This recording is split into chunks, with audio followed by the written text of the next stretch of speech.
Isu-isu yang selama ini kita dengar, isu tentang meragukan nasab dzurriyyah Nabi SAW yang ada di Indonesia, Anda jangan masuk wilayah itu.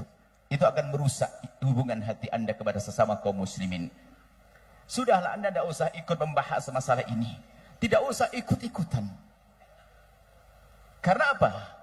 Semuanya hasilnya adalah gara-gara ini menjadi renggang hati kaum muslimin. Ustadz dengan ustadz renggang, kiai dengan para habaib renggang. Pertimbangkan rasa nasionalisme.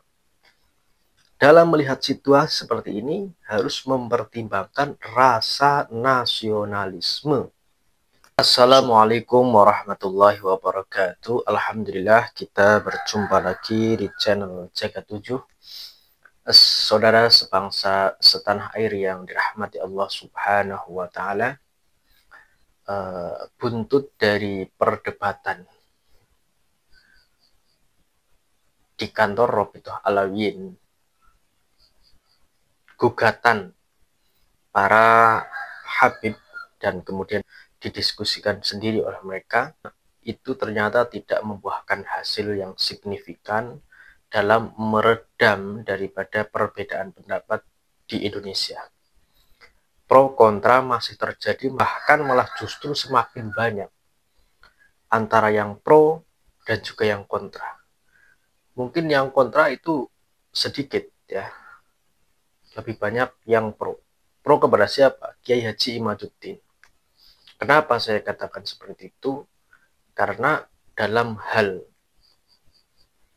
memberikan kepercayaan, keamanan dalam mendiskusikan nasab Rabithah Alawiyyin itu gagal. Karena itu tidak banyak yang mengapresiasi daripada perdebatan di Rabithah Alawiyyin itu.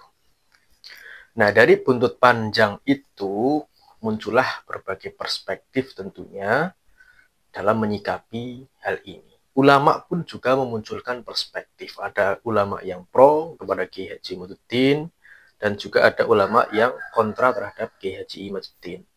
Termasuk suara dari Buya Yahya yang memang sejak awal getol berada pada posisi membela Ba'alawi dalam tanda kutip, yang ia pikirkan Ba'alawi itu sebagai cucu Nabi. Itu memang sah-sah saja dan itu hak masing-masing. Tetapi dalam hal ini sebagai ulama yang harusnya bijak dalam menyikapi suatu persoalan bangsa, bahkan menyangkut napaktilas bangsa ini, sosok Buya Yahya itu gagal.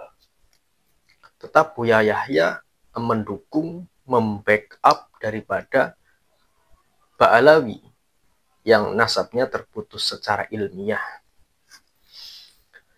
Menelaah kajian-kajian ilmiah pun Buya Yahya juga tidak ke situ arah pemikirannya. Yang dipikirkan Buya Yahya itu adalah mungkin terkait santri-santrinya.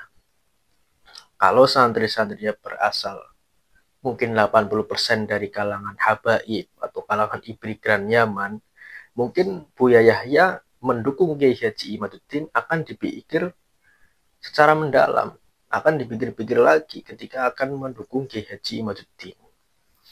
Tetapi coba, ketika Buya Yahya berada di lingkungan Nahdien kultural, santri-santrinya kebanyakan pribumi, bahkan ruang lingkup pertemanannya kebanyakan pribumi, pasti akan jeli dalam menyikapi hal ini. Cintaan kepada tanah air itu tumbuh, kecintaan kepada bangsa Indonesia, dan tidak mau bangsa Indonesia dicapik-capik sedemikian rupa oleh para habaib. Kemudian tidak mau juga agama dicapik-capik sedemikian rupa oleh para kalangan habaib. Nah, ini Buya Yahya. Jadi kenapa Buya Yahya itu getol mendukung daripada kalangan habaib, yaitu tadi berkaitan tentang santrinya, mungkin ada yang di situ santrinya para habaib, atau mungkin ruang lingkupnya dalam berdakwah di kalangan orang-orang yang pro dengan habaib, dan daerahnya juga pro dengan habaib. Tetapi sebagai ulama yang moderat, Buya Yahya ini gagal mengambil sikap adil dalam hal menyikapi peristiwa ini. Nah, karena suatu kemungkaran, walaupun itu berasal dari kalangan yang katanya zuriat Nabi, tetap itu suatu kemungkaran. Bersabda Muhammad SAW, jika Fatimah ini keluarga inti Nabi loh. Fatimah ini keluarga inti Nabi. Bukan keturunan ibarat yang jauh beberapa generasi. 46 generasi, 36 generasi. Fatimah ini keluarga inti Nabi. Andai kata Fatimah itu mencuri, maka akan saya potong. Itu adil loh. Kanjeng Nabi Muhammad SAW mencontohkan sifat keadilan kepada umatnya. Ini Buya Yahya mungkin bukan keturunan Nabi, bukan juga kalangan dari habaib, bukan juga masih dekat secara darah dengan habaib, tetapi tidak bisa bersikap adil sebagaimana yang ditunjukkan oleh Kanjeng Nabi Muhammad SAW. Kanjeng Nabi Muhammad SAW itu sangat moderat ketika melihat suatu kemungkaran berada di posisi mana, ketika melihat kebenaran muncul dari mana. Kanjeng Nabi sangat welcome, sangat jembar jiwanya, pemikirannya jembar, jiwanya jembar dalam menyikapi peristiwa. Nah, kemudian kebenaran. Walaupun kebenaran dikatakan oleh sosok-sosok yang tidak terkenal, Kiai Haji Imaduddin yang kita tidak tahu siapa dia sebelumnya, populer dan tidaknya dia. Tapi dalam satu sisi ditakdirkan oleh Allah membawa suatu kebenaran. Ini loh, Kiai Haji Imaduddin membawa penemuan baru. Coba dikaji, coba ditelaah secara ilmiah. Coba letakkan sebuah kebencian dan kecintaan dulu, tengok ilmiahnya, data-datanya, dalil-dalilnya, kemudian diresapi dalam alam pikiran, dan menyingkirkan suatu kecintaan terlebih dahulu, suatu ego kecintaan terlebih dahulu kepada para habaib. Maka nanti keilmiahan itu akan diterima dengan baik. Tetapi kalau kita menengok saja tidak suatu keilmiahannya, apa yang dibawa oleh Kiai Haji Imaduddin, penemuan pemikiran, suatu kebenaran, ya, yang mungkin disampaikan kepada khalayak umum tidak dilihat dengan baik oleh Buya Yahya. Buya Yahya dari hal ini memang gagal menjadi sosok ulama yang moderat, menjadi ulama yang tengah-tengah. Karena Islam ini dibangun adalah Islam yang tengah-tengah, tidak condong ke kanan, tidak condong ke kiri.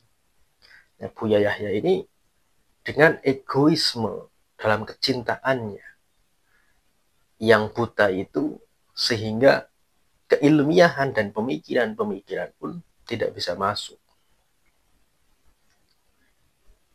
Dan peristiwa-peristiwa kemungkaran yang ditunjukkan satu demi satu oleh para habaib itu tidak masuk ke dalam benak sosok Buya Yahya. Nah, ini sangat berbahaya sebagai panutan. Buya Yahya maupun habib-habib yang lain, kalau merasa dirinya benar, dia tentunya akan menyampaikan kebenaran dan merasa dirinya benar kepada umatnya, sehingga umatnya akan membela mati-matian, pasukannya akan membela mati-matian. Ya. Tetapi kalau yang dibela itu salah, yang dibela ternyata keliru, nah ini bisa menjadi fitnah dan dosa.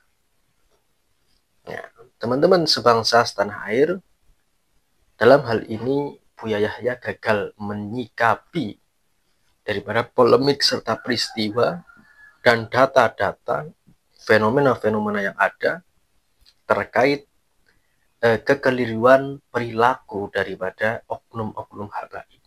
Ini bukan satu dua habaib loh, ini banyak. Dalam sisi lain khasanah Islam dicabik-cabik, sisi lain kenegaraan dicabik-cabik, ya, selesai sudah semuanya, gak karu-karuan. Ini kalau tidak disikapi dengan tegas dan bijak, serta disikapi dengan rasa nasionalisme, mempertimbangkan rasa nasionalisme, itu negara tidak akan selamat. Dalam hal ini harus mempertimbangkan rasa nasionalisme. Dalam melihat situasi seperti ini, harus mempertimbangkan rasa nasionalisme. Supaya kita tidak salah arah. Supaya kita tidak kecolongan daripada martabat bangsa dan negara. Itu yang terpenting.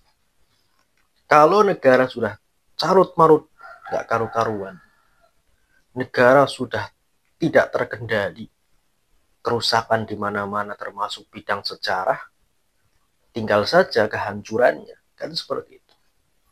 Tinggal menanti daripada kehancuran. Coba kalau negara damai, aman, mungkin kita beribadah juga aman. Negara damai, ya, tak ada lagi yang intoleran, ya aman kita saling berbaur dengan sesama manusia. Walaupun kita tidak walaupun kita tidak seiman, tapi kita sesama manusia. Itu konteks negara demokrasi Pancasila. Nah, tapi ketika pengasong-pengasong khilafah ataupun perusak-perusak toleransi ini bertebaran di mana-mana, menebarkan subhatnya, tunggu saja kehancuran bangsa Indonesia. Kalau mau bangsa Indonesia hancur, ya ikuti Buya Yahya. Ikuti ulama-ulama yang cemen seperti Buya Yahya. Saya katakan cemen. Saya berani teman-teman, saya katakan cemen. Kalau Buya Yahya mungkin melihat situasi dan peristiwa ini dengan jeli dan rasa nasionalisme, hubbul waton minal iman, pasti dia akan bijak mengambil sikapnya. Tegas mengambil sikapnya. Kalau urusan negara dan bangsa, sampai mati pun kita bela. Pasti yang ada dalam benak Buya Yahya seperti itu. Karena tempat kenyamanan ini kalau tidak dirawat, ya nanti imbasnya kepada beribadah. Kita ibadah tidak tenang, peperangan di mana-mana. Ya mungkin tidak usah saya jelaskan lah, pasti teman-teman juga berpikir seperti itu. Ya, ketika negara tidak aman, ketika negara carut-marut sana sini, ya kita dalam beribadah tidak tenang. Mau gimana lagi? Ini Buya Yahya pemikirannya tidak sampai situ.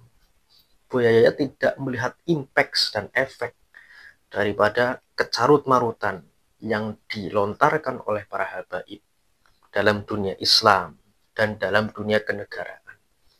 Ini harus disikapi dengan jeli, tindak tegas.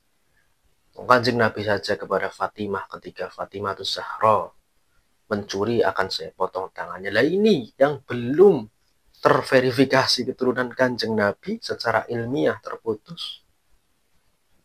Ya, tidak hanya dipotong tangannya, buang saja. Kan seperti itu, teman-teman. Ya, mungkin itu tanggapan saya, urun opini terkait pemikiran Buya Yahya. Apabila ada salah kata, saya mohon maaf. Assalamualaikum warahmatullahi wabarakatuh.